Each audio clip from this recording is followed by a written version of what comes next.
सुप्रभात रसिक श्रोते हो, सुप्रभात.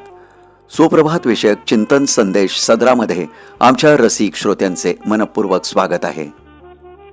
श्रोते हो, आजचं चिंतन, प्रत्येक संधी आजमावण्याचा प्रयत्न करा. श्रोते हो, जीवनामध्ये यशस्वी होण्यासाठी संधी लाभणे आवश्यक असते. प्रत्येकालाच ती भेटेल असे सांगता येत नाही.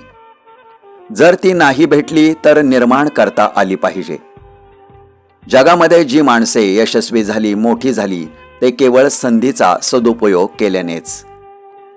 प्रत्येक माणसाच्या जीवनात संधी ही येतच असते. तिला ओळखून योग्य दिशा देणे आवश्यक असते. प्रत्येक संधी आजमावण्याचा प्रयत्न करणे आवश्यक आहे. संधी ही कधीच लहान व मोठी नसते. आपल्या दृष्टिकोनावर ती लहान व मोठी ठरते.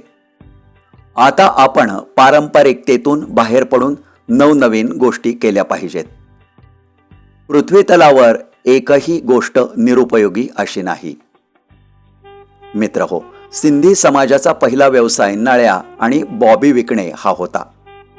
पण तो समाज आज सर्वात श्रीमंत म्हणून ओळखला जातो.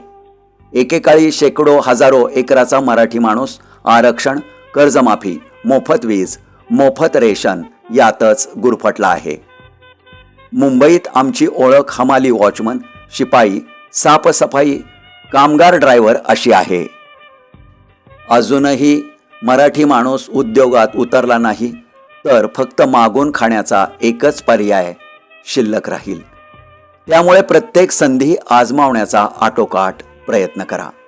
यश 100% मिळेलच. हे होतं आजचं सुप्रभात चिंतन संदेश सदर. शब्दांची वीण, भावनांचा ओघ आणि निवेदक स्वर संतोष केसकर.